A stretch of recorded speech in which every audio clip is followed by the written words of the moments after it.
Problème de début de cours numéro 5.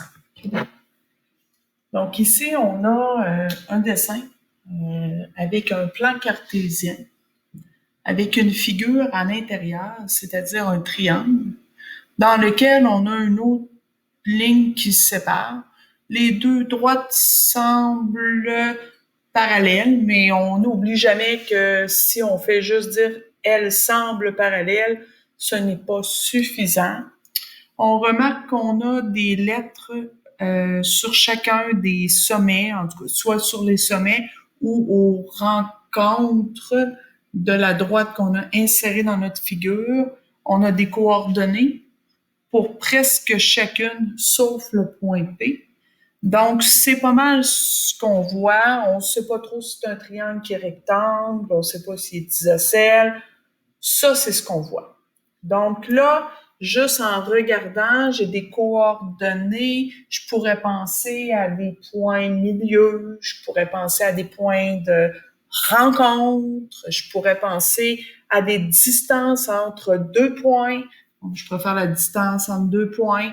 Peut-être que ça ici, c'est au milieu. Ça n'a pas de l'air trop au milieu, mais peut-être que si on me le dit dans le contexte, je pourrais faire ça.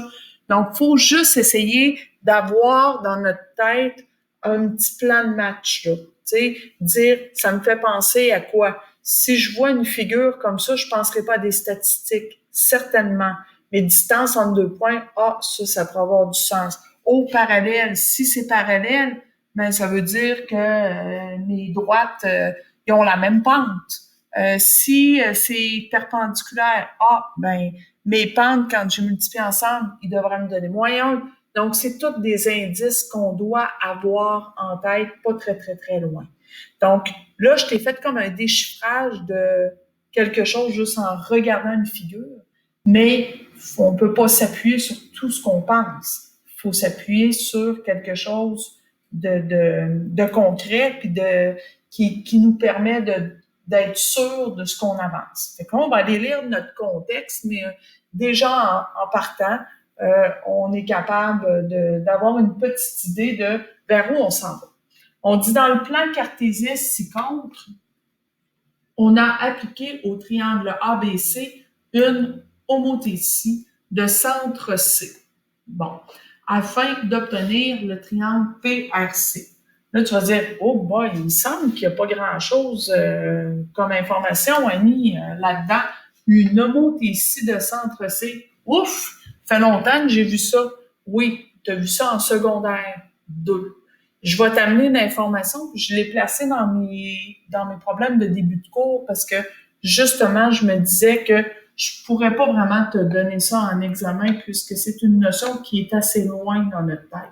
Fait qu'une homothétie, ça a quelque chose de particulier, c'est que les côtés homologues, donc quand je te parle de côtés homologues, c'est-à-dire les côtés qui se comparent ensemble, côtés homologues, parce que, ben, peut-être que je devrais commencer en me disant qu'une homothétie, si tu t'en souviens pas, c'est une figure que j'ai au départ, que je fais soit rapetisser ou soit agrandir. OK? Donc, là, je suppose avec les lettres, on pourrait le faire dans un sens ou dans l'autre, mais si ça, c'est ma figure de départ, ben, ma figure image, ma figure finale, ça se trouve à être la figure ici, comme ça, OK? Donc, j'ai une homothétie. Qu'est-ce qui s'est passé? Ma figure jaune a rapetissé pour devenir la figure verte, ou la figure verte a agrandi pour devenir la figure jaune. OK? C'est ça une homothétie. Un agrandissement ou un rapetissement de fonction, de figure, excusez-moi, et non de fonction. Donc, ça, c'est la première chose. Ensuite, ce qu'il faut savoir, c'est quand j'ai des côtés homologues, les côtés homologues sont toujours parallèles. Je t'explique. Donc, par exemple, ici, mon côté PR, et mon côté AB sont deux côtés homologues. Alors, je suis certaine que ces deux côtés-là sont deux côtés parallèles. Et ça, c'est intéressant parce que si je sais que le segment AB est parallèle au segment PR, ben, ça veut dire une chose. Ça veut dire que la pente de AB est égale à la pente de PR. Donc, j'ai la même pente, j'ai la même pente pour les deux.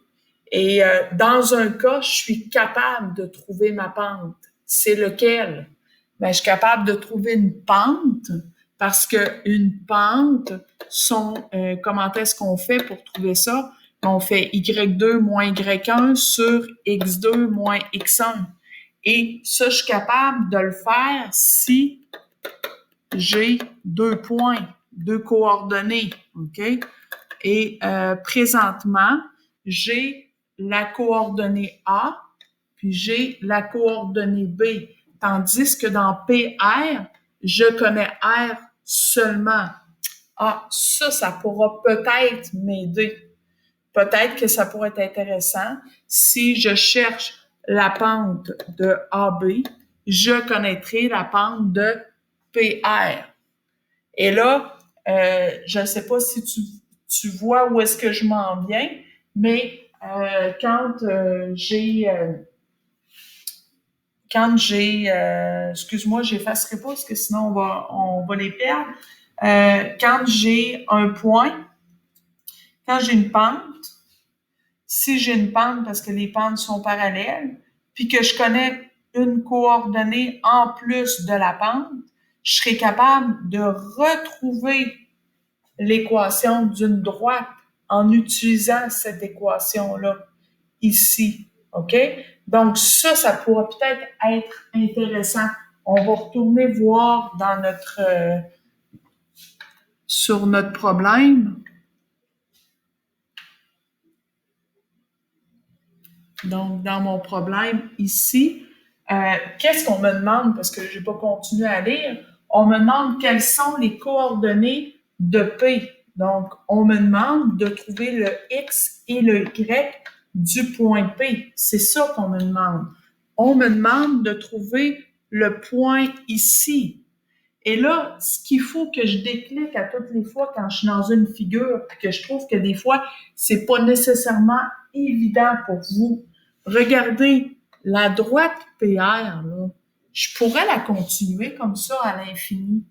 Puis la droite AC, je pourrais la continuer comme ça ici, si ce n'était pas un triangle dans les deux cas.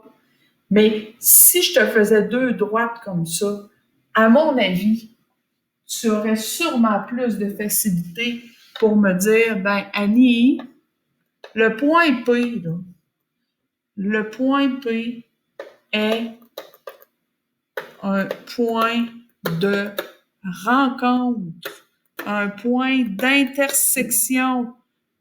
OK? Donc, c'est un point de rencontre, un point d'intersection entre deux droites. OK? Et quand j'ai un point de rencontre, un point d'intersection entre deux droites, je fais comment pour résoudre ça? Comment je fais pour trouver les valeurs de mes points de rencontre et de mes points d'intersection? Si je m'en viens de l'autre côté, ici, attendez, je vais aller effacer ça, ça n'influencera pas. OK. Donc, si je m'en viens ici, puis que je veux résoudre, ça, c'est dans ton résumé sur le module 9, là. Si tu veux résoudre, là, ça veut dire trouver un point de rencontre. Résoudre veut dire trouver un point de rencontre, point d'intersection, donc mon X puis mon Y. Pas mal ça que je veux faire. Qu'est-ce que je dois faire? Bien, je dois utiliser une des trois méthodes. OK? Comparaison, substitution, réduction. Ouais, mais si je veux faire ça, j'ai besoin de quoi? Ben, j'ai besoin de deux équations. Ah, est-ce qu'on me donne les équations? Je les ai-tu, mes équations? Ben, non, j'ai pas d'équation présentement. Qu'est-ce que j'ai? Ben, j'ai J'ai la droite jaune ici que j'aimerais peut-être trouver son équation. OK, je pourrais l'appeler la droite, je vais marquer que je voudrais trouver la droite AC. J'aimerais ça trouver la droite AC. J'aimerais ça aussi trouver la droite PR.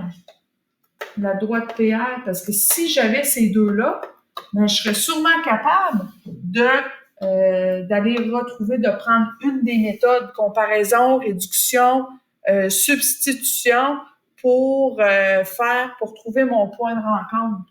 OK, mais j'ai besoin de quoi pour trouver des points de rencontre? J'ai besoin, on va aller voir ça dans notre résumé, quand je cherche une équation, pour trouver une équation, j'ai besoin de quoi? Ben, j'ai besoin de connaître deux points ou un point et une pente. J'ai besoin de deux points ou un point, une pente. OK? Retournons dans ce qu'on a, dans notre problème. Donc ici, dans ma droite AC, OK? Je vais commencer par AC. Dans ma droite AC, excusez-moi, dans ma droite AC qui est ici, est-ce que je connais deux points de coordonnées qui sont sur cette droite-là? La réponse est oui. Je connais la coordonnée de A, puis je connais la coordonnée de C. Donc, j'ai deux coordonnées. Je connais deux points. OK? Puis mes deux points, c'est A et C. Ah, parfait! Ça veut dire que je suis capable de trouver l'équation d'une droite. Comment je fais pour trouver l'équation de ma droite? Si je m'en viens ici, si j'ai deux points, je vais pouvoir utiliser la formule qui est ici. Ou encore, utiliser la méthode qu'on utilisait en secondaire 3. Ça ne me dérange pas. Utilise une façon avec laquelle tu es à l'aise. Une ou l'autre, ça va faire l'affaire. Donc, ici, j'ai mes deux points, ce qui veut dire que je pourrais utiliser l'équation pour retrouver la formule ici, pour retrouver l'équation que je cherche. Donc, ça, c'est une première chose. Pour PR, lui, PR, est-ce que j'ai tout ce qu'il faut? J'ai-tu deux coordonnées pour PR? Mais non, pour PR, j'ai pas deux coordonnées, j'en ai juste une. J'ai un point. Je connais, je vais l'écrire d'une autre couleur, ça va nous aider. Je connais le point R. Je connais un point R. Et je sais que ma pente de PR, là, il ne faudra pas que j'oublie de le justifier. Je connais une pente. Pourquoi? On ne me la donne pas. Mais tantôt, on a dit que les deux droites, là, parce que ça sera ma justification. Parce que j'ai une homothétie, alors le segment AB est parallèle au segment PR parce que c'est des côtés homologues. Et des côtés homologues, c'est toujours parallèle quand on a une homothétie. Fait que là, tu vas pouvoir retrouver ta pente avec la formule qui est ici. Puis quand tu vas voir ta pente, tu vas pouvoir aller l'écrire là et tu vas avoir un point, une pente. Là, tu vas faire quoi avec ça? Mais là, si on s'en va dans notre résumé, puis on s'en vient ici en bas, on a dit quand on a un point et une pente, ben, on peut utiliser cette formule-ci. Ou encore une fois, la formule que tu as utilisée en secondaire 3. Ça ne me dérange pas, tu utilises celle avec laquelle tu es le plus à l'aise. Donc, quand j'aurai terminé, j'aurai toutes mes informations, je pourrai mettre ça dans mon dans ma formule. Moi, j'utiliserai cette formule-là et je ferai mon produit croisé ensuite. Une fois que j'ai remplacé, que j'ai mis deux équations, mais si j'ai mis deux équations, je vais avoir deux équations. C'est moi qui vais avoir choisi comment je les construis, mes équations. Mes équations, je les mettrai certainement de la forme canonique. Donc, j'utiliserai la comparaison. Si tu les mets en forme générale, tu vas utiliser la réduction. Si tu en mets une en forme générale puis une en forme canonique, ben, tu vas utiliser la substitution. C'est toi qui vas décider comment est-ce que tu amènes ton problème. Et là, tu vas faire ta résolution et tu pourras de cette façon-là retrouver ton point P. Donc, en dernier lieu, ce qu'on a à faire, c'est résoudre avec une des trois méthodes. Donc, comparaison, réduction ou substitution. Bon, j'espère que ça t'a aidé. J'ai barbouillé un petit peu partout. Je suis retournée dans mon aide-mémoire, mais je pense que c'est de cette façon-là que tu dois réfléchir. Tu peux te marquer, tu peux t'écrire des informations un peu partout. Là, comme tu peux voir, il n'y a certainement pas assez de place pour faire ta démarche-là. J'espère que tu vas te prendre une feuille à part. Prends le temps de faire les choses comme il faut.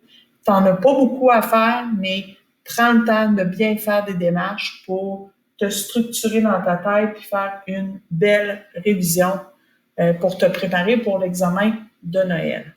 Donc, en résumé, si je cherche un point dans une figure, pense à des points de rencontre, points d'intersection. C'est souvent là la clé. Donc, j'espère que ça t'a aidé.